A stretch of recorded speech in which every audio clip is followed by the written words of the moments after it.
All right, everybody. Welcome back to another Thursday. I was out of town last week and actually had a cold. And Michael, I know that you've been getting prepped for next week, and I have been getting bombarded with messages from everybody's like, hey, what's happening next week? What's going on next week? When is this super secret thing going to drop? So what is going to be going live next week that you've been working on for so long? So we obviously have the niche community. I'll give you more details as we go, but we'll be starting to take some calls to discuss that community with next week. So excited to get going on that with everybody. What's your because I've had a bunch of people ask me, what's the how do you get access to it? When are you launching it? What is to be? Do you have anything that you can announce right now? Not right now. Right now it's just value. Don't worry about that. Okay, easy enough. That's good with me.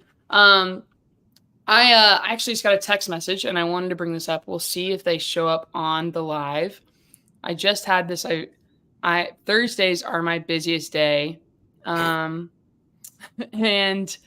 where did the text? I had your text message. I had like 5 other ones. This is a text I just got from some people that I was visiting in Denver.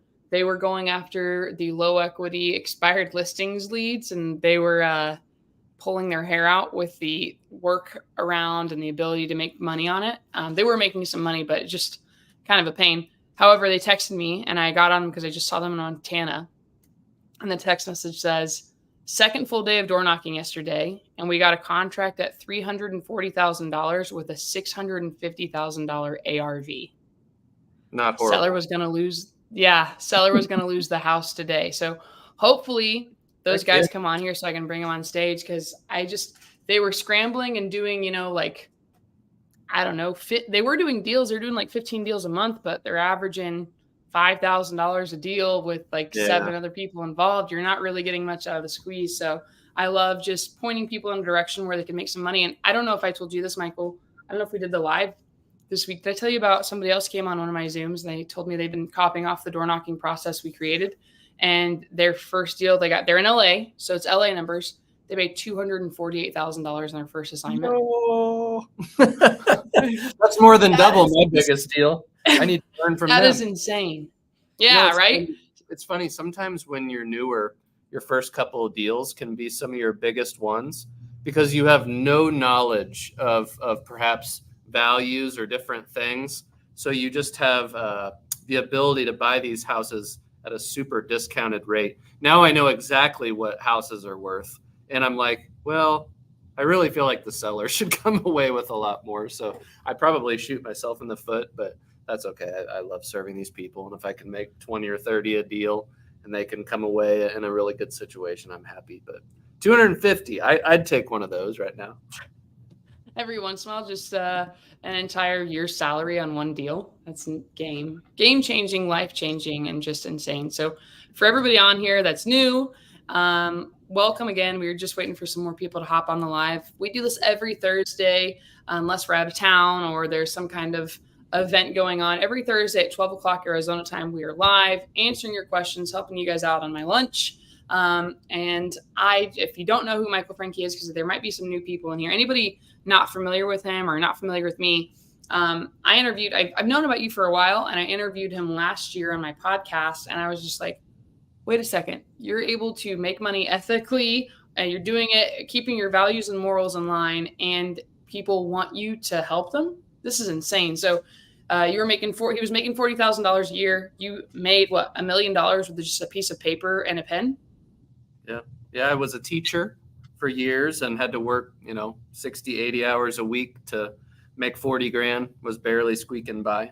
My first pre-foreclosure deal, I knocked that house and made $50,000 within 10 days with a couple hours of work. And that just kind of unlocked my mind on what was possible. And yeah, I made north of $1 million net several times. Obviously the company does a lot more, and that pays for everyone else's bread for their table. But yeah, it's pretty life-changing to come from, very modest yearly salary to, 20, 30xing that with real estate investing. And of course, that doesn't count all of the assets that I have that are appreciating and all that type of thing. So it's a fun game, but you got to start at level 1 and build up over time. 100%. And guys, the reason I wanted to, I twisted Michael's arm, and I say that lightheartedly because he goes above and beyond and gives a lot of value. But I copied what he said last year. Within 2 weeks of knocking, 200 doors, I got my first deal under contract.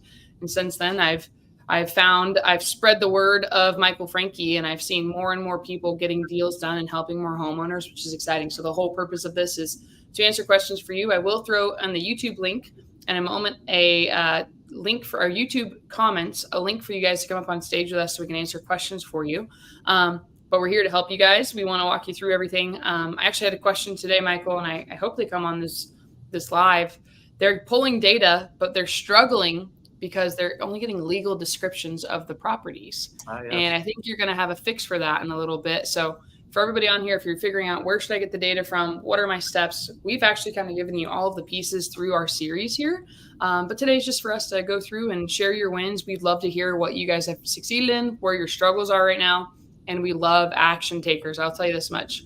We will spend more time on action takers helping you solve your problem than the theoretical questions. We want to hear the people that are out door knocking. We'll give you resources. So I know people watch our previous lives because I still get messages from them. So if you guys send me a photo that you've door knocked, message me, and you have a sticky note on a door, message me and I'll send you over a resource guide. I even have some data you guys can call. I want to help take away all barriers to entry. Let's help a family in need. Let's help you guys out and get you guys set up for success. So let's get cooking on some questions. I'm going to send an invite link in the side chat for everybody on here because I want to be able to talk to you guys. And the crazy thing is, this is the first week I think we've had, maybe we messed up Jonathan's flow. He would come in here and we'd have about 40 questions from Jonathan before the live would even start. So while we wait for some people to come backstage with us, Michael, I know you're going to be dropping your niche community sources. My question for you, and I sent you some ideas that I had when I was new and getting started. What do we absolutely need to get our first deal done? What is something we must have in place to get our first deal? Probably the first thing that you need to get your deal is to cut off any other option. You are getting a deal, right? So a lot of us are like, yeah, I'd like to get into a niche list, or I'd like to get into whatever aspect of real estate. It doesn't matter what it is. But it's almost like a theory in your mind, like, that would be cool if I did that. I'm going to educate myself. I'm going to poke around on YouTube. Maybe I'll come join a mentorship or two and take in the content and enjoy that community aspect. But a lot of you haven't decided in your mind that there is no other way. I am getting a deal, and that's all I'm focusing on. And a lot of us have to be pushed up against the wall. I don't know Caroline's financial situation after her first deal, but mine was very, very tight after I left my job. Was fired. But I lived on about $20,000. I cashed out from like 3 years of retirement from teaching. So I lived on that for about a year, and I ran out of that money and had no options left, and was down to a few $100 in my bank account, and a house that I was supposed to make $20,000 on appraised $20,000 too low the day before closing. And I got that call and it broke me because I needed that money. And at that point, I got backed into a corner. And after pouting and feeling bad for myself for a while, just finally decided in my mind that, a new man was going to emerge. I was going to produce. I was going to provide for my family. And a lot of you are going to have to go through that transformation in your own way. It may be painful, but guys, you just have to decide that that's who the person you are. You produce, you serve, you provide people value, you get paid in accordance to the value that you provide. And over time, you gain more and more and more skills to where you can do more and more deals. But I think that's number one. You can obviously learn all these skills and different things. Information's all over the place. But you have to decide that this is who you are. This is your identity. You're a deal maker. For me, that's probably objective number one, is deciding that that's what you're actually going to do. I don't know what you have to add to that, Caroline. I actually really like that. I'd say it's the mindset, believing. And for those that are new on here, and I see we have Eric in the back, and Victor will pull you guys up here in a moment. But I like that. Focus on one thing. Believe that you can. Even if you're new and you don't know what you're doing, we will JV with you. We will help you guys get things across the finish line. So after my first deal, Michael, I kind of got into a lull because I started doing way too many things. It was not helping me out. But I will say one of the things that just actually happened, we helped stop a foreclosure. I'm going to post about this on my Instagram later.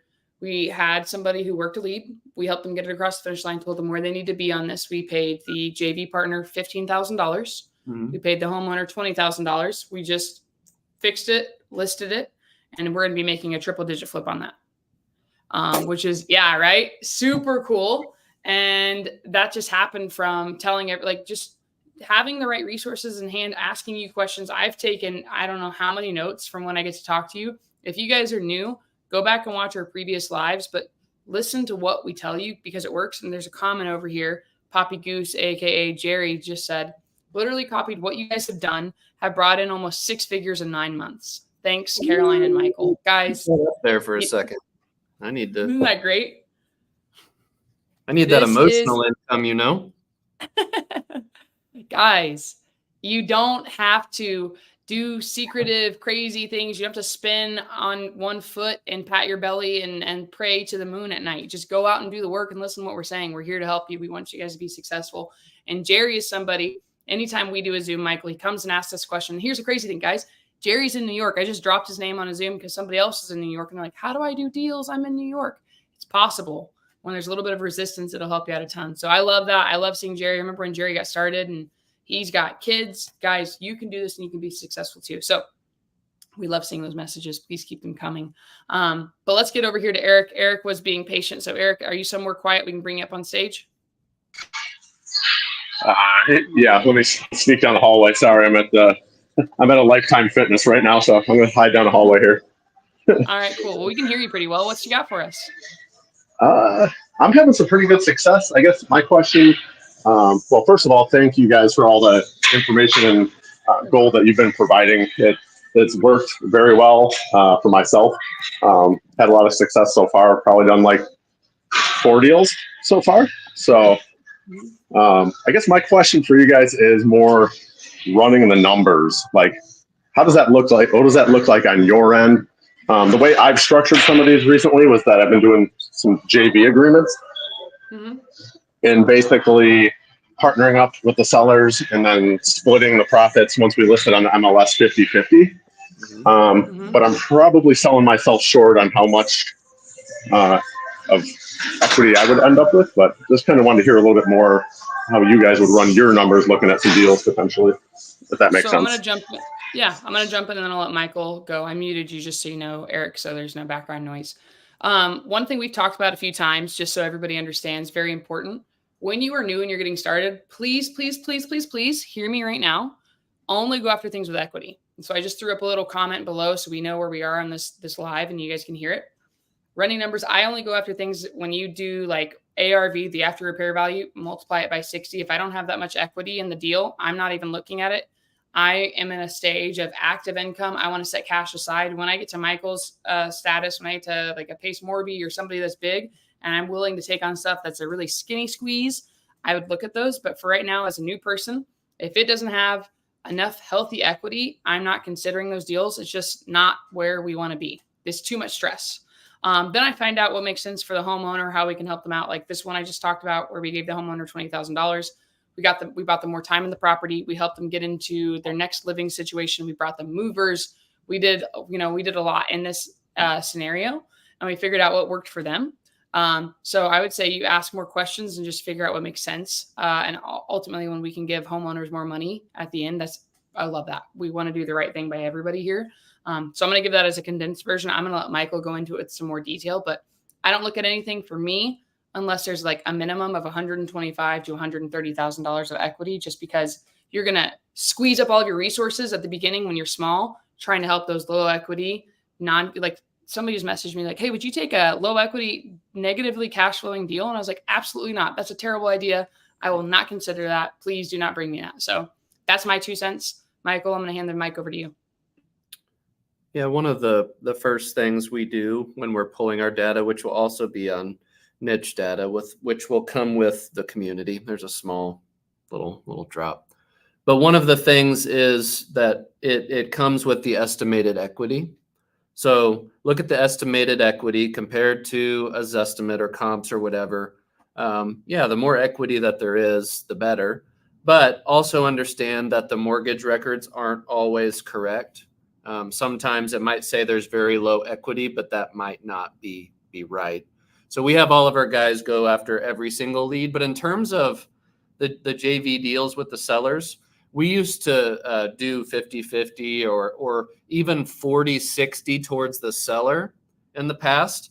And we would run the numbers and it's like, okay, we're going to come away with 20, 30, 40 grand. Again, I'm in Missouri. There's not as many ginormous deals as other places.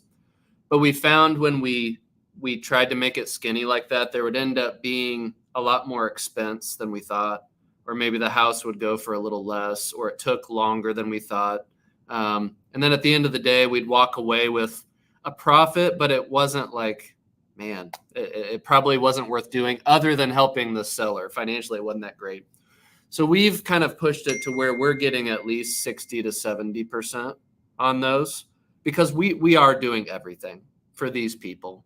As Caroline said, we stop the sale, we get them moved, we find them housing, we get them all these different resources, and the amount of time my team has into it is pretty substantial sometimes. So when you're a smaller operation, maybe you don't need to take as much of it, but when your overhead's pretty big like mine, you really need to gather more of that profit. But again, if you're new, I wouldn't recommend some of these JV deals. It works great if you're experienced, but don't sell yourself short. A lot of people think it's wrong to make $30,000, $40,000, $50,000 on a deal. It's not. Just make sure that you are following your internal compass on what is okay. It almost depends on the situation. Like if there was a house where it was a probate deal or something, and the heirs live in California in some really nice house, and I don't care as much about them making a lot. But if it's like a 80-year-old grandma and her husband passed and she doesn't have anything, and there's hundreds of thousands of dollars of equity, and you give her $10K in her pocket, to me that's wrong. You should have that person be sitting pretty for quite some time. So that's kind of an internal moral question that you have to ask yourself before each deal. But at the same time, you have to, if you're going to do a deal, make sure that it's smart for you and your company, and you can pay all of your people and your team safely. So I'm almost a little bit more aggressive with those JV deals than I used to be. Like there's one I'm working right now in Florida. There's a lady that messaged me on Facebook and is going to be foreclosed on here in a while. And she originally wanted like 70% going her way. And I was like, no, I don't know Florida that well. I don't have the resources down there that I do up here. It's going to be 70 going my way. And she agreed to it. So that's what we're going to do. And she's going to walk away doing really well still. She had a ton of equity. But don't sell yourself short. But at the same time, make sure the seller's coming away with more than enough money to move and first and last month's rent. That's gone in 5 seconds. But they need minimum 6 to 12 months to operate with if it's available. That's kind of my standard is, can they operate for a year? Is this money life-changing for them? That's the way I think about it. That makes sense. Yeah, no, I appreciate that. So there's no like hard, fast rule. Obviously, every deal is different, depending on who your seller is, their situation. So that totally makes sense. So you're not doing 50-50 like across the board, just whatever the situation ends up, and just that's how you guys do it. It's a case-by-case basis. So what you need to do, will you mute that? Yeah. So before the appointment, you guys need to do a lot of pre-work, meaning you've had that conversation with the seller, perhaps on the phone or through text or however you originally got a hold of them, getting information about the house, trying to get an information on how much they owe to the best of their knowledge. You're running the comps. You're trying to see what type of equity spread is in there. You're trying to see the condition of the house, perhaps pitching the house to your best buyers and saying, this is what the seller has said. What's kind of the range that you can offer? You're trying to hone in on about what you can offer before the actual appointment even takes place. That way, when you get to the appointment, you're completely focused on their problem and solving that problem and not what your numbers are. But I'm not a big offer giver. I don't like to go into a house and look at it, and at the end of the day, they're like, well, what do you offer? 100K. Does that work for you? That's not how I do it. I like to back into my offers the kind of the opposite way in terms of, hey, what's your ideal realistic outcome? Well, I want to move into this apartment over here. Okay. Well, what would you say it's going to cost to accomplish that? Well, I need a car. That's going to be 10K. I need first and last month's rent. That's going to be 5K. Moving's going to be a couple $1,000. And then I would like to have, I don't know, another 10K for living expenses. Probably going to be 30 grand or something. Okay. Well, if I could get you 30 grand in your pocket, is that something that would work for you? Yeah, that would be great. Okay. Well, you owe 100, and if I got you 30 in your pocket, that's 130. Is that something that you could work with? Yeah, that gets me to exactly where I need to go. So it's less about the value of the house and more about getting them to their ideal outcome and making sure they're financially set. If you detach the situation from being about house value to about value you are providing, it can change the outcome a little bit. And you can definitely make more money that way. But that's just the way that I go about it. It doesn't mean it's right. It's just how we do it.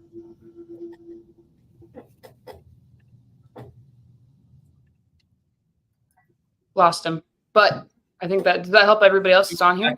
Something. He got tired of listening. He's like, I got to go get the lift in. All right. Guys, and if we're here to help you guys, that's what we're here for. So ask us. We'll tell you if it makes sense in your numbers. That's what we're here every Thursday. So Victor, you're next though, and it looks like you're driving. So I want to be mindful. Please do not do anything reckless or pull over. Pretty, please. How's it going, Victor? Hey, very good. Very good. Thank you guys for doing everything you guys are doing.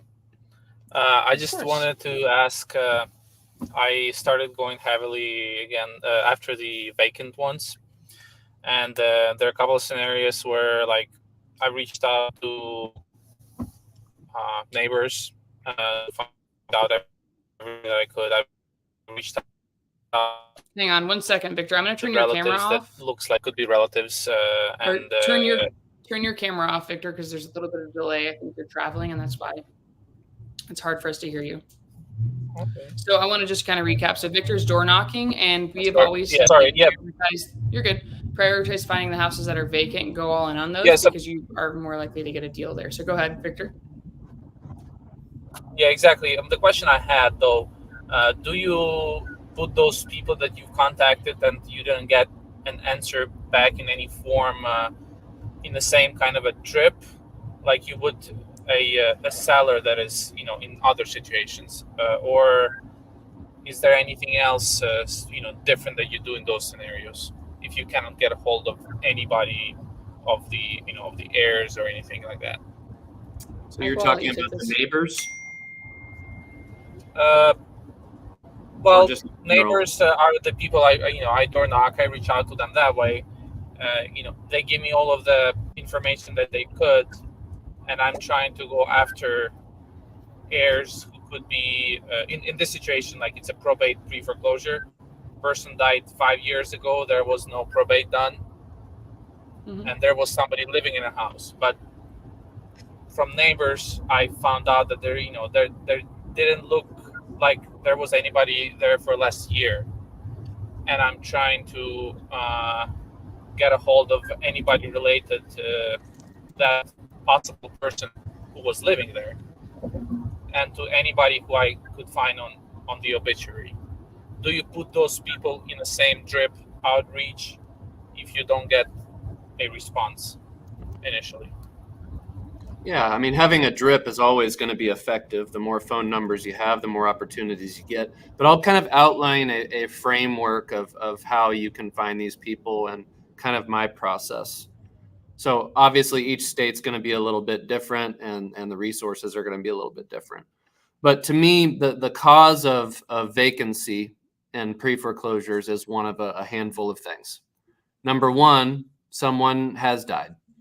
They're no longer at the house because they're dead.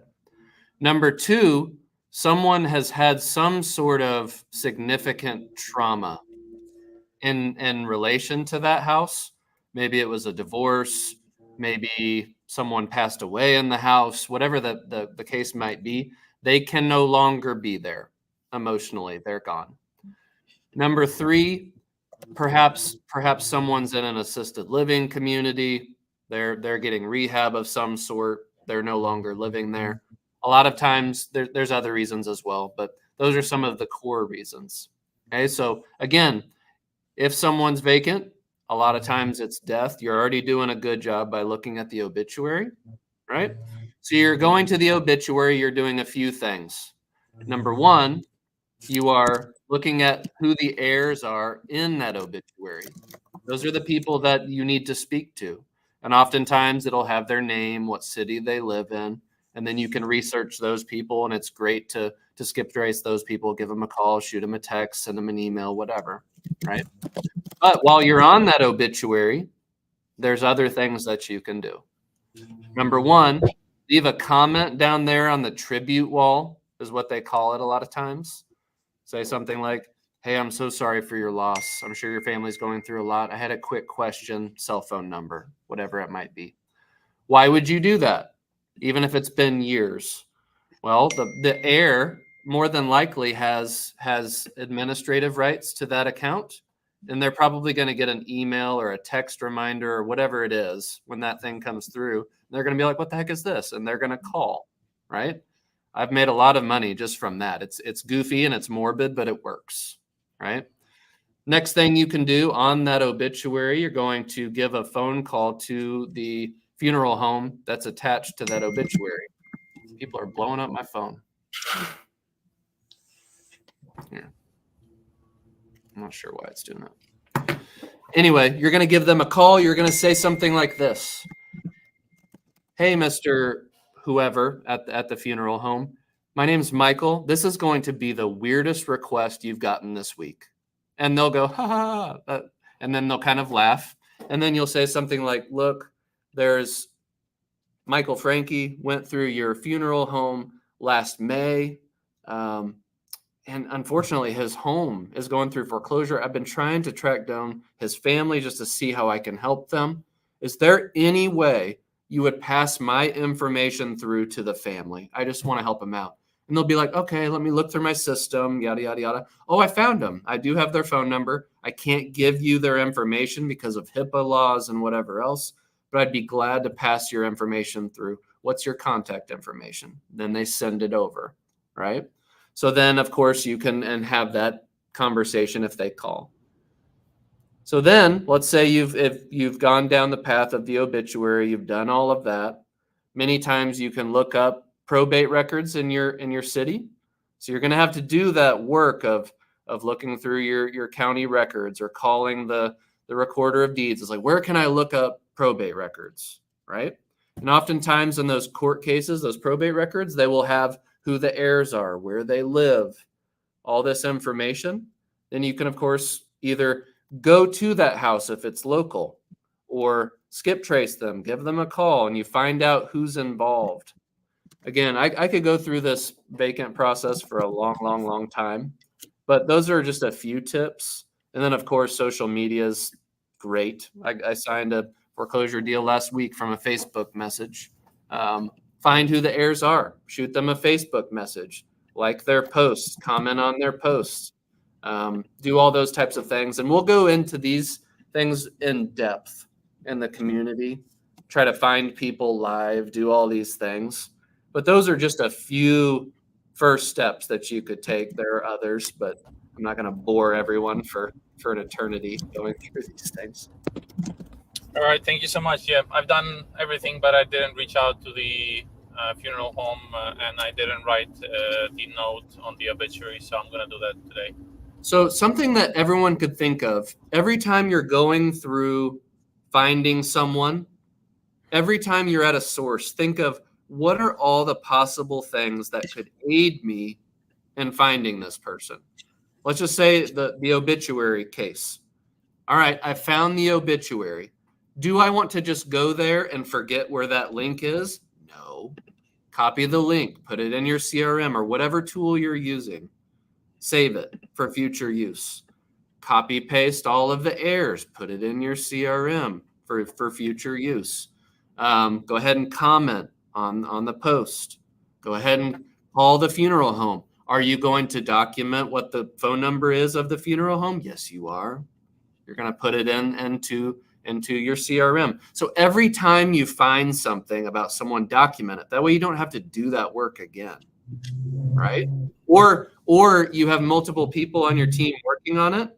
Well, you don't want everyone to do the same work over and over and over and over again. Have it available, right? So this is common sense, but for years I didn't do that. And then I find myself doing the same administrative work over and over, and it's not productive. So just make sure in every situation you're documenting, you're keeping track of those resources, or you find their Facebook profiles, copy the link of the Facebook profile, put it in your CRM. It's like all these different things that can aid you, right? Thank you again. I'm on it. Great questions. Yeah, great questions, Victor. Come back and let us know how it goes. Christian Galindo says, wow, what Michael says about the funeral home works. How about that? They said, I've literally used this exact script calling the obituary and it's put me in contact with the family. It works out. All right, we're going to get David and then we're going to get Christine up here. So David, you're next. What's going on, dude? All right, I don't think David's ready, so we'll come back to David, and we're going to bump up and get Christine up to the front. Christine, you're also driving, so please be safe. How's it going? I'm actually at a great point to pull over. Perfect time. Perfect. No wrecks on the live, please. I know, right? So I was thinking about that. That would have been crazy. First, I want to say I am so thankful that I found you guys. I have been in and out of real estate since 2016, and I first started with sub 2 deals. I actually had one under contract to the point where I was doing it as a lease option, and just couldn't find anyone to meet the criteria. So fast forward years later, after a few bad experiences, I'm back at it. I just started again back in August. This past August, a month ago. And I want to say that door knocking has truly got me the best response rate out of anything I did in the past. I don't even feel right calling or texting or sending letters. It's like if I can't go door knock, like I don't want to, talk to them basically. So I've used a lot of the techniques. I truly appreciate it. So I was able to get a home, and I was like, celebrating the small wins, very proud of myself for being able to get in touch with the mortgage company all the way to the point to where I'm sending the purchase agreement, trying to get the sale stopped. And from the time I first contacted the seller, which was door knocking, to the time I was sending the purchase agreement was like 17 hours. Uh-oh. Okay. Oh, here, yes. I can't hear you. What? Oh, no. Oh, what happened? Can you hear us now? Here, let me take her off the stage. I'll take her off and I'll bring her back on. Maybe it'll work. Can you hear us now? I think she lost internet there. Can you guys hear me? We can hear you. I can't hear you. Oh no. Shoot. Okay. Well, I guess if someone can just type the answer in the chat, that would be great. So with that first one, I was able to get the purchase agreement sent over to the mortgage company, but I feel like they declined the stopping the sale. I feel like personally it was because of how my purchase agreement was worded. I guess I didn't realize. To me, I feel like there was a lot of language in it that suggested that it was going to be assignable. So I was just wondering, like, are there any do's and don'ts to what the purchase agreement should or shouldn't say? And then the next question after that was just when it comes to like having a company work on stopping the sales for you, how do you pay them? Or is there any payments? So for me, my contract's assignable, and I've stopped hundreds and hundreds and hundreds of sales. So I don't think it probably has anything to do with your contract, although I'd be happy to look at it and see if there was anything that would be a red flag. But many times you didn't supply all the information, right? Or they didn't think you were a credible buyer. So I have a maybe Caroline, you can pull it up, but I have that video that teaches people how to stop foreclosure sales, right? Oh yeah. It goes through every document you need, kind of the persistence that you're going to have to stop these foreclosure sales. But again, you're going to need your purchase agreement. You're going to need a proof of funds. I like to include a cover letter that kind of gives my intentions of what I'm going to do with the property. Say, look, this lady is going through this. This would mean so much to her financially for her future if you would postpone the sale. Just kind of try to get into the emotions of the person that's involved in making the decisions. And then lastly, if you can provide just a bare bones HUD from your title company, they don't even have to have the title pulled. It's basically just like, here's their HUD documents, here's the purchase price, here's a few pieces of information, provide that to the lender.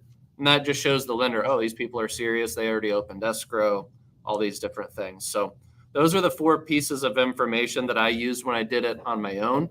Well, now I'm spoiled because I found a Dynamo title company that focuses on stopping the foreclosure for me. So I largely don't even have to lift a finger to do that. But I don't have to pay him extra. I don't do anything like that. He just has a passion for that. Used to be a foreclosure attorney himself, worked with all the lenders back in the recession when there were tons of foreclosures, and he just loves it. I also bring him a ton of business and refer him a ton of business as well. So eventually I would love to be able to provide that service for you guys, but that's a few years out. But that's kind of my process. I don't know if you have anything different, Caroline. But so Christine, go ahead. Sorry, finish. But at the end of the day, there's going to be a whole sales floor of people. Let's call it Wells Fargo in this instance. And there's going to be some people that are brand new on that sales floor, and they're going to be like, I just read the manual and it's going to take 5 days to get a payoff. There's nothing we can do for you. And a lot of people will take that at face value. I don't listen to a thing that they say. I'm not going to take no for an answer. That's unacceptable. So I will I wasn't kind. I would just hang up, but now I'm kind and I hang up and I call back to the next person. And eventually you'll get through to the lady that's worked for Wells Fargo for 30 years and knows literally everything about everything. And you can help them escalate it to a decision maker, go through and say, look, this person, her husband passed away. She didn't even know the house was in foreclosure.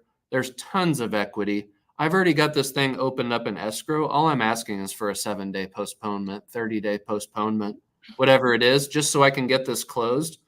And just let them know, I will not stop until you postpone this sale. I'm going to keep calling you. I'm going to keep doing this until you give me what I want. And if you don't give me what I want, the seller is just going to file bankruptcy anyway. So you're going to have to go through the whole process. So you may as well not waste money and take me seriously. And it works virtually every time. But you will have to have persistence. You cannot just say, I've submitted my documents, hands off, hoping for the best. That will not work. Okay? Because these people at the mortgage company, they see these people as a number. They don't see them as a human being. So you've got to keep going until you find that person that has an ounce of humanity in them. But watch this video, about 20 minutes long. It'll give you kind of a framework that you can use when you have that opportunity next. So, Christine, I muted you just for a second because there's one thing I want to add on. I was going to say this at the very beginning of this entire episode. So first and foremost, this is we run this show for free for everybody. So if you're getting value You saw Michael stop for a moment. He's like, oh, we want to take a picture because we love the emotional income we get. We love hearing the stories of you guys being successful. We want you guys to keep winning.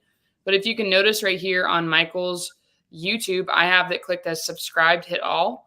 Make sure you're on here and you have, because when you subscribe to people, it shows this. Make sure you get the bell ringing. So whenever Michael drops a video, I drop a video, you guys get notifications on that.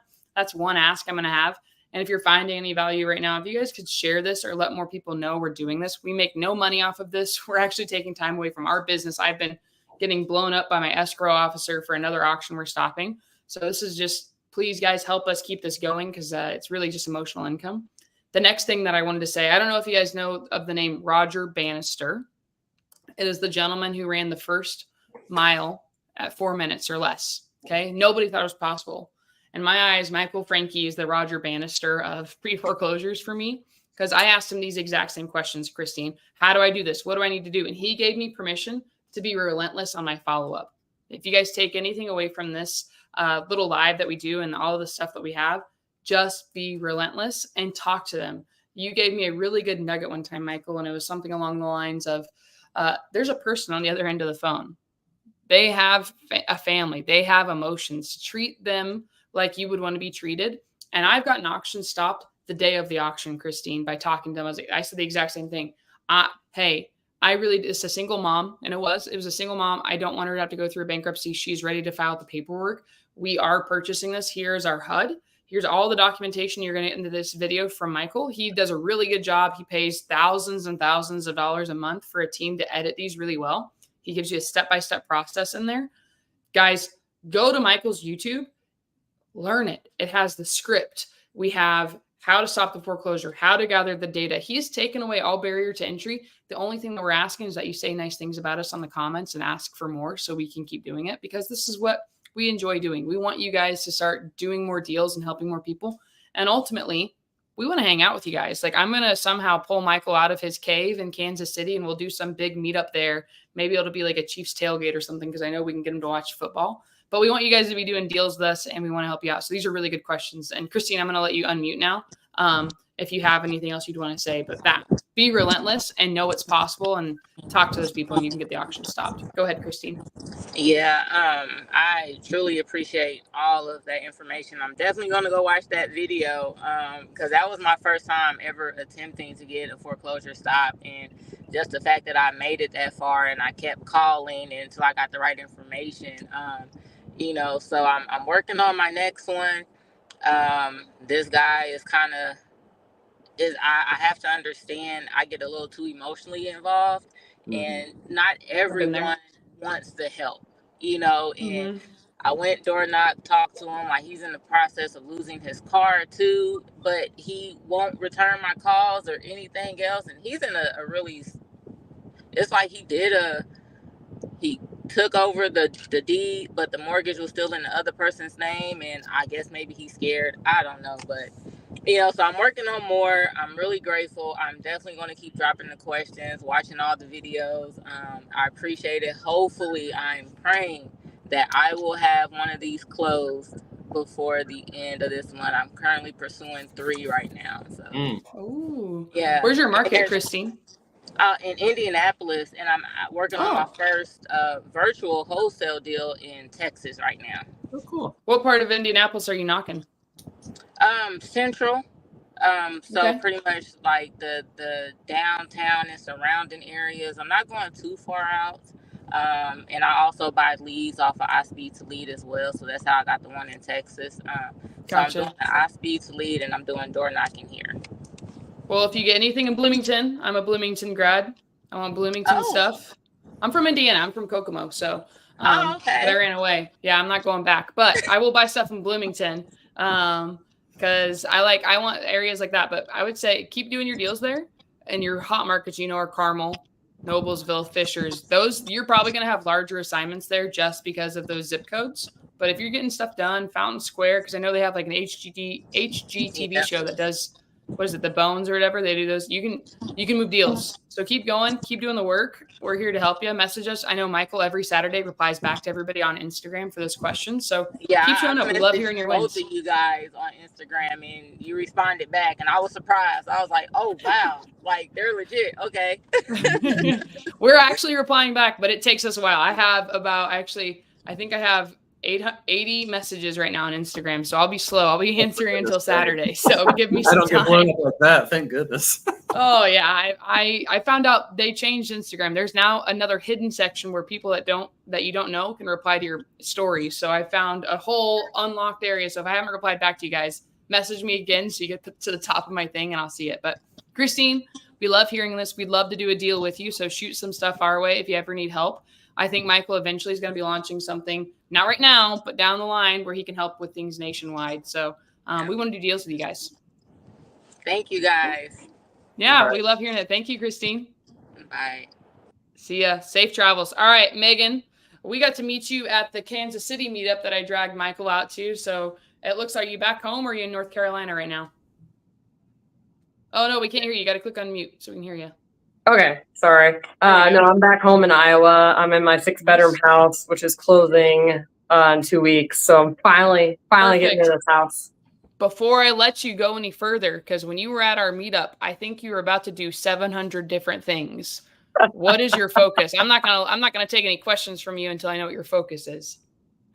So I've talked to a lot of people. I'm like, I am going to prove everybody I can get a lot of things done at once. But yeah, my focus right now is selling these 2 houses. Okay.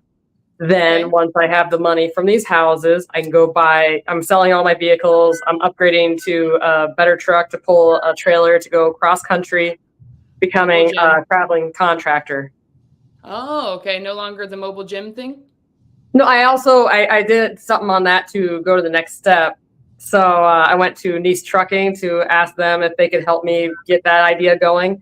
So that's another thing in the background that I really do want to do. I have a lot of passion in a lot of these things. So that's why I want that is, that's going to get going soon, but that'll be on the back burner. Projects are great as long as you're making money and you can support the passion projects that will cost you an arm and a leg. All I care about is that I don't get a message from you telling me that you have no money to your name. And now I worry about you and it keeps me up at night. Please, none of you do that anymore. I get too many of those where you're like, I should have listened and I didn't. And now I have nothing and I have to go do Uber Eats. Nothing wrong with Uber Eats, but I want you guys to be, I'm too empathetic and I worry about you. So as long as you're getting these deals done and sold, that's awesome. Don't worry about me. A focus. Well, I can't help it. But what questions do you have for us and how can we help you out before we go over to David? So foreclosures, I actually do have a lady across the street if anybody's interested in Fort Dodge. I'm a legal process server, so I know I have some insides on this area if anybody wants to invest in Fort Dodge area. I'm done with Fort Dodge, but a tidbit, if anybody becomes a legal process server or makes friends with legal process servers, we actually get like firsthand knowledge if a place has been abandoned. So I run into a lot of that. I'll get client or defendants in my paperwork, go there, and sometimes they're not there. It's like, oh, they must have moved, and this place is abandoned. So good little tip. Make friends with a legal process server or become one. I know Kansas City is a good place to become one, actually. HSPS servers, and I did not know that. Thank you. Yeah, so Michael, since you're in Kansas City, guess what? HSPS, who I work for, they do a lot of Kansas City. What's interesting about these lists is you uncover more and more and more of them, and they seem like common sense, but you don't have awareness of them. So it's like once you have awareness of something, it's like, oh, duh. Yeah. But yeah, I'm going to make some money on the process server vacants. A good nugget. Thanks for sharing that, Megan. Well, yeah, I love hearing a new way for us to help more people. My question for you is, what do you have for us? Where can we help you? I just tell everybody what I need is support, because a lot of my inner circle here, family especially, they don't even know I own a trailer park, to be honest, because they are, I am part of a real estate investor family, and they failed at it, and they just stopped. They didn't keep going. So they think that I am just throwing money away. in my real estate. So that's why I don't tell them a lot of stuff. My own family, I've actually blocked some family members, so I can actually post my wins because I haven't posted anything really on my immediate page about even the trailer park because I don't want them to catch wind because my parents do help me. But the thing is, they would probably disown me if they find out because trailer park is like the worst thing you can own. But and foreclosures, imagine that. Like in Iowa, actually with taxes, before I can foreclose, you actually have 18 months on property taxes. So if you buy property taxes on a house, you can actually still have it for another 18 months. So if anybody invests in Iowa, it's going to take forever for you to get that house.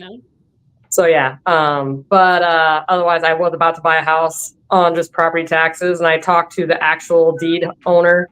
Their daughter wasn't paying them, so there was actually 2 people on the deed, but they're like, we're giving her a chance, she's family. I'm like, okay, but the house is gonna get sold, and you think that the day of the sale she's gonna have it.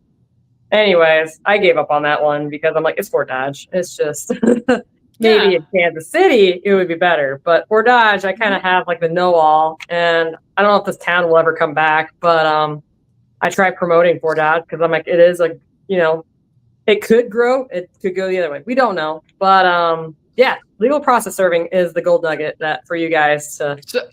So did you come in here just to drop nuggets on us? Because we'll appreciate it. Yes. Well, thank you, Megan. I appreciate you coming in here. It's good to see you. I'm glad you're doing well and you're back home safe. Oh yeah. Hey, talk to you later, dude. Thank you. All right. So now, just because I want to be mindful of time, I'm going to give David one last shot if he's paying attention this time. David, blink twice if you're paying attention. I think he's blinking. All right. We'll bring him up here and we'll give him an opportunity. David, if you look like you're alert and you're not asleep at the wheel, you have to click unmute for us to hear you, but we'd love to bring you up and hear what kind of questions you have. Just click unmute so we can hear your beautiful voice. Sorry about that. I was multitasking. Tisk tisk. I'm just kidding. What you got? I have a couple of quick questions. One of them is about private money lending and flips. So I actually first one, we love private money lenders. David, you can lend to Michael and I at any time. That's our answer. I'm just kidding. Go ahead. What you got? So I have a couple of guys that are interested in it, and they want to use their retirement funds. Okay. And they're asking me for advice as to setting that up. And all the private money lenders I use have been working with us for 15 years, and they know far more about it than I do. And so, I just don't have any information on that. Don't know how to set that up. Don't know where I would start to get the resources. I guess I could. Well, anyway, just that's my first question. So the question is how to set up their retirement funds to become private money lenders. Yeah, my question is, I know this isn't your specialty necessarily, but so my question would be, what resources within Sub 2 or within your circle, where would you direct me to go find somebody who could help me put these guys in good hands, basically? Okay, I'm gonna defer to Michael because it looks like I can take it away, but it looked like you had something you wanted to say. So you have more experience than I do, so I'll hand it over to you first, Michael.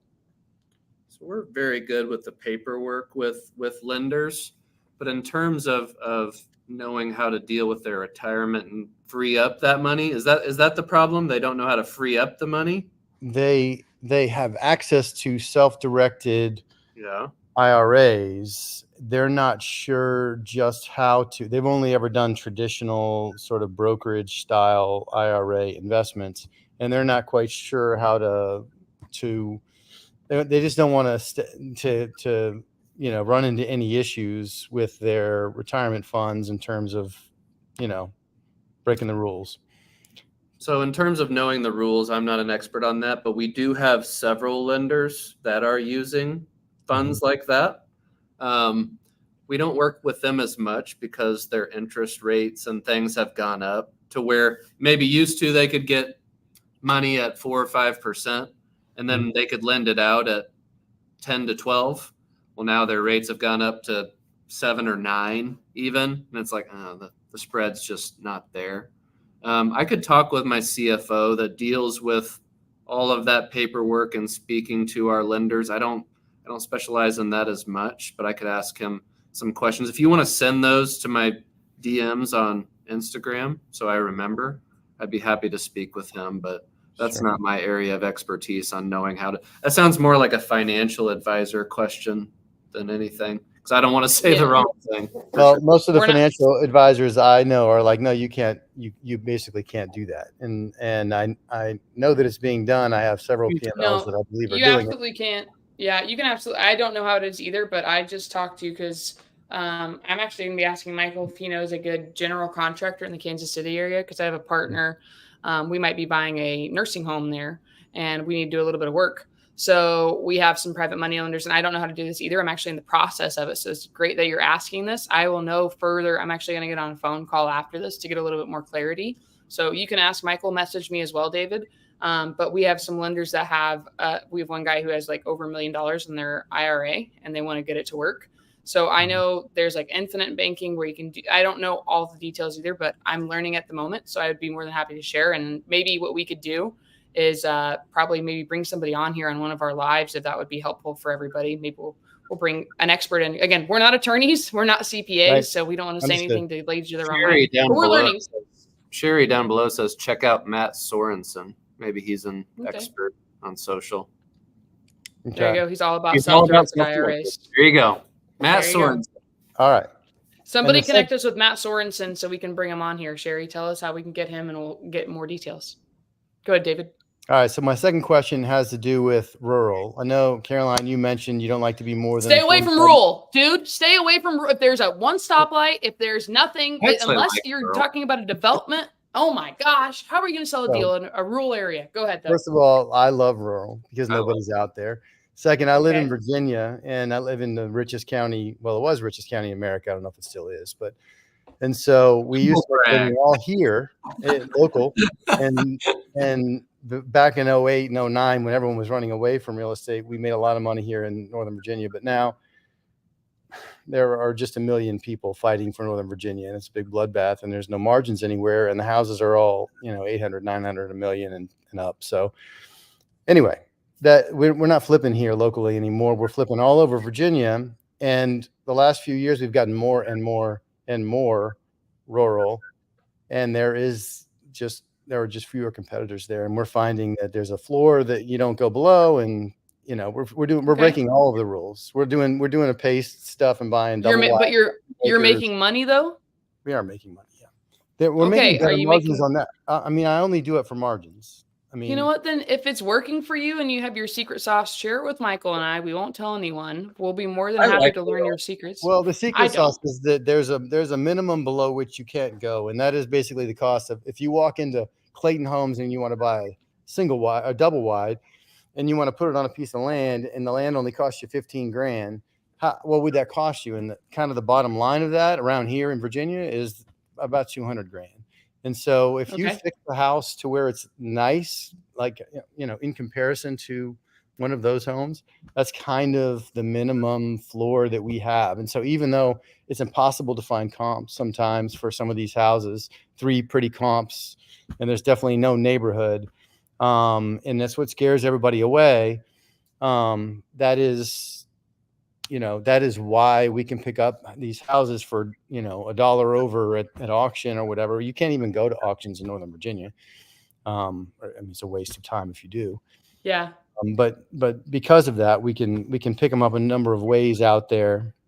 But I am running into a lack of funds because I'm having to buy these in cash, and I don't have any PMLs interested. Dude, message you me. guys. They're all like, "What are you doing that for?" Message me and show me the numbers. If it makes sense, I will happily lend on one of your deals. All right. I like rural. 2 of our biggest deals this year have been out in the middle of nowhere, like 2 hours from Kansas City. And why I like them is that you can be the reluctant buyer, right? In Kansas City, I'm fighting for every deal most of the time because there's everyone else, and it can be a bloodbath oftentimes, and you end up paying too much. With these houses in rural America, you have to buy them right. You can, but there's no one else talking to them Right. at all. And they're like, I've filled out, web forms on 17 different house buyers sites and none of them will come out here. Will you just come give me an offer? Well, I'm telling you right now, it's going to be borderline offensive, maybe even extremely offensive. They're like, just come out, please. Yeah. So, We have never done any door knocking, and I think I've been watching Caroline do this and you do this. And I just think I'm going to have to start adding that in these other counties where we're finding auction properties and so forth. I think there's probably a lot more, you just have to change your numbers out there if we spend some time with these folks. You just have to change your numbers. Like our normal numbers here are 75, maybe even 80% ARV minus repairs. Some of those rural places, that might be 50% minus repairs. Yeah. I mean, you just got to be so conservative. Like Yeah. we had a house in Fontana, Kansas, out in the middle of nowhere. And we made $125,000 on it. It was like a 20-acre property on, it was a mobile home. And then another one that was like, well, while you're bringing this up, 2.5 hours northeast of Kansas City. Mm-hmm. And it wasn't even a foreclosure. It was a online lead and no one would come out there. And on the phone, she was like, I really need 125 for this house. And I'm like, no, not even close. Like I was like, I thought of the lowest number that I could think of that I would win. I was like, I could do 40. And that's it. And she was like, wow. I think that would be worth the time to come visit. So I sent one of my guys out there. He ended up locking it up for like 45. We listed it for about what she wanted, 125. And that's what we got on the market. So it's like if you're extremely reluctant and you're very cautious, they can be very valuable deals. So one thing I wanted to add on that, Michael, for everybody on here, what year are you in real estate, Michael? 10. New people. This is a David Michael conversation where they're not beginning and they kind of they understand the market and they're not going to go, they're conservative. I will add to that also that if you're looking one of the challenges that makes people run away and makes people lose their shirt is that you have houses in the country that are very different, but in the same county, and they'll be a few miles away. And so one of them, we have mountains here, not like the Rockies, but we have Blue Ridge Mountains here. And so one of them will be a 5-acre property with the same exact house that's in the woods and just has a little tiny clearing for the house. And another one will be cleared and surrounded by beautiful farms and has a view of those farms or a view of the mountains in the distance. And these two houses on paper are the same thing, 5 acres, 1,500 square feet, 3-bedroom, 2-bath, same age, but they're $100,000 different because the demand for the feeling that you're living in the country, as opposed to the isolated, there's still a demand. There's still a price for that house in the woods because some people love the idea of going out and hunting and having a place in the mountains. But the market value of those is very different. And so that's one of the reasons why PMLs and hard money guys are just very afraid of comping out here. Because if you can't find 3 pretty comps with the same exact features, you better know what you're doing. On those houses, you have to absolutely steal it. Yeah. Is my rule for out there. And I definitely avoid any type of historic home, like 1920s in the sticks. Heck with that. We bought George Washington's brother's house along the Potomac. It was listed on the historic registry. And we flipped it for a couple $100,000 more than we bought it for, and we didn't make a dime. We hardly made anything. It's just. But you got a story. Because when you're restoring a home as opposed to renovating a home, it's just the costs are ridiculous, and the carrying costs on a $1 million house are crazy. Don't bring me any of those though. Bring me something that you've been making money on. We'll talk about it. Like you said, we have to make mistakes to learn. That's one of ours. Hey, I'm proud of you, dude, because so many people are afraid of taking action. I think one of at least my favorite kind of people, and I think it's probably why Michael took a chance on me, because I was like, hey, what should I do? And he'd tell me what to go do, and then I'd go and do it. And I did it. I'm terrified. What's my next step? And he's like, well, this is what you should do next. I'm like, all right, I did that part, and they actually signed the contract. What do I do after this? Well, guys, we love hearing you guys getting through and I'm talking through you, David, to everybody on this. We love hearing that you guys are taking action, because that's the only way. If you're in your comfort zone, you're never going to grow. You're either growing or dying, and we want you guys to get to the next level. So, David, look into Matt Sorensen, see what you can find there. I will find out some more about self-directed IRA. Message Michael and myself, and get everybody. We have 65 people on this live still, which is pretty cool. I still haven't asked, like, guys, if you are not already, please, we do this for free. It is every Thursday. If you could go hit the subscribe, but hit all notifications, like our videos, give us what you'd like to see us make more content of. Because if you ask Michael and you're very nice, words of affirmation go a long way with both of us. We will show up and perform for you. We want to help you. And I can see Joey's in here, which is really cool. Joey's the guy I just told you about that went door knocking at the very beginning of this live. And he told us that he got a deal under contract with $250,000 in equity, which is pretty sick and exciting. So Joey, I'm proud of you. We want to see more of you guys telling us about your stories. Michael, is there anything you want to say before we let you get back to your day? I mean, if there's a few more questions on here, I can do 2 more questions. 2 more questions. All right. Well, then what I'll do is I'll throw this in the side chat really quickly. If anybody else has questions, you can jump up on stage with us. Be more than happy to answer them. I will look up here really quickly because I thought I saw one more. Austin put this in the side chat, and he said, how do you keep track of all your touch points with your leads? With cold calling, Facebook, and door knocking, I don't know how to make sure everything is compiled. What CRM or dialer should I be using? Michael? Again, I made north of $1 million in niche lists before I even had a CRM. I used paper. So don't get caught up in having a perfect system to start. But the CRM that does what we do does not exist to this point. There's a lot of different CRMs that can do a great job. It's just they're not necessarily designed. We're a very niche thing. Yes. So, but we are building a CRM around that will hopefully do most anything you would want it to do. Facebook's a little bit hard to keep track of, but most other things you can do. But that CRM doesn't exist yet. But hopefully we'll have a product in December for you. But again, don't get caught up with the CRM. You can make a lot of money logging on to auction.com even. Grab a few properties that are within a handful of minutes of you and write down their information on paper. That's what I did. It was not sophisticated, but you go out there, you know where to look. You can find opportunity. So don't get caught up in perfect cadences and perfect scripts and all this different stuff. Just get out there and do things, and then you end up being the $250,000 profit guy, whoever that was. I like that. I'm going to add to that, and there's a few other things. So one, Austin, pen and paper. This is very big. I actually wrote this down in the side chat so I wouldn't forget. One, set an alarm on your phone, guys, so you know we're here. We started this an hour ago, so every week an hour ago now, we're live, so you can jump in here. I would also set some type of, you need a routine and a schedule. And I know I didn't have it. I've asked Michael how he structures his days, especially with your leads. You guys can do all of this with no money out of pocket.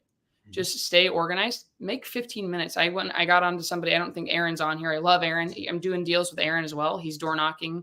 And he has a bunch of leads. And I'm like, don't spend any money, dude. Like, I have access for other things for you. Just have 15 minutes in the morning where you go over what are my hot leads for the week that I need to follow up with, who has an auction coming up, and what do they need? And you just keep there. Every week it's going to change. You're going to have ones that get caught up. You're going to have ones you're going to follow up with in 3 months from now, 2 months from now. Stay organized with your time. If you can manage your time well, you will be successful. I think what we probably should do is maybe we'll talk about, if we get any further for self-directed IRAs, we'll talk about that. But maybe like how we stay structured in our days would probably be a very good one. I have that question a lot. Nobody's coming up on stage, but I just saw this. Landon just said in the side chat, I just did a deal, got it under contract, closing on the 28th. I'm going to make $180,000 on this deal. That is incredible, guys. Like, this is what we want to hear. This is nuts, Michael. This is a free channel. We're not charging you guys anything. We're just telling you what we've done. That is life-changing money. All I'm asking, Landon, is you take Michael and I out to Nobu and maybe lend on a deal for us. I don't know. We're cheap dates. We like good food. So that's awesome. That's incredible. I'm happy with food. Okay. Oh my gosh. Hey, take him to a Chiefs game. That'd probably get Michael pretty far. All All right, let's see what this one says. Jesse Lee said, what if somebody you were following up with relentlessly and they finally called and said they are ready to have help, but they hung up on me? Should I continue to try? Yeah, you know what I'd say? If somebody hung up on me, I'd call them back and say, oh, sorry, my phone's been acting weird. I must have got disconnected. Let's talk about how we can help you stop this auction. Michael, I'm going to hand it over to you. Jesse Lee, buyers are liars and sellers are worse, right? Do not believe a thing that they say. When they do something like for example, I had a seller that had a pre-foreclosure last week, and it was a probate situation as well. So pre-foreclosure probate combo. Several times they were like, yeah, I've talked to the probate official of Cass County, Missouri. I know what I'm doing. I know it's going to be canceled. So they just spout off all this information or say they have it handled. But if you press them at all on it, hey, look, I'm glad that you have it handled. I'd prefer you to be able to stop this thing without me. I just want to be able to sleep at night, make sure you're okay. Can you let me know how you did it? They'll either respond in one of two ways. I just have it handled. Stop. Hang up on you, right? Or they'll say, well, I actually got a hold of my lender. They helped me fill out my loan modification paperwork. They provisionally approved that. They have given me written confirmation that the sale is canceled.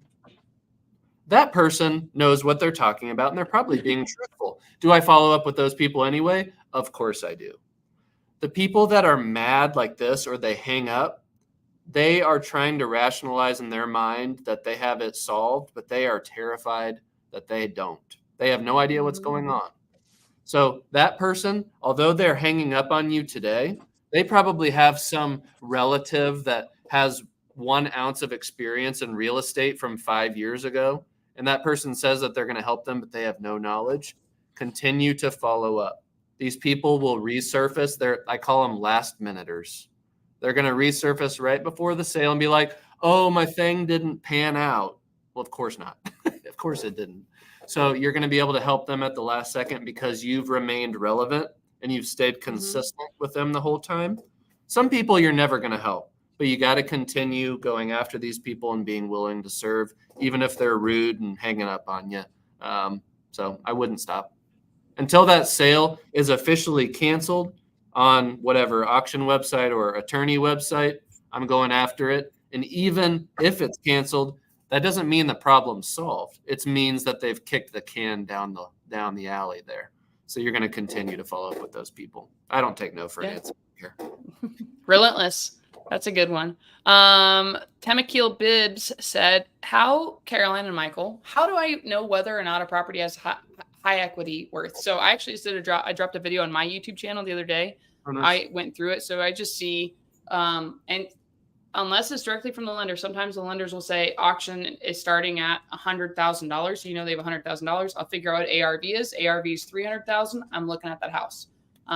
Sometimes you can use all these systems, PropStream, Batch Leads, Privy. They'll say, we think equity, we think the payoff is $200,000. It's never 100% sure.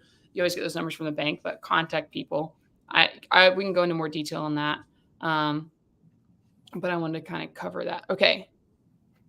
I don't see any other we answered questions earlier. So Michael, thank you so much for jumping on here, guys. Thank you guys for tuning in. I know there's still 60 of you on this live. If you did find any value, please let us know in the comments. Again, message me on Instagram. I will give you, resource guides. All I ask is that you show me proof that you've knocked the door and that you are subscribed to our YouTube channels with all notifications turned on. We'll see you here next week. Michael, thank you so much.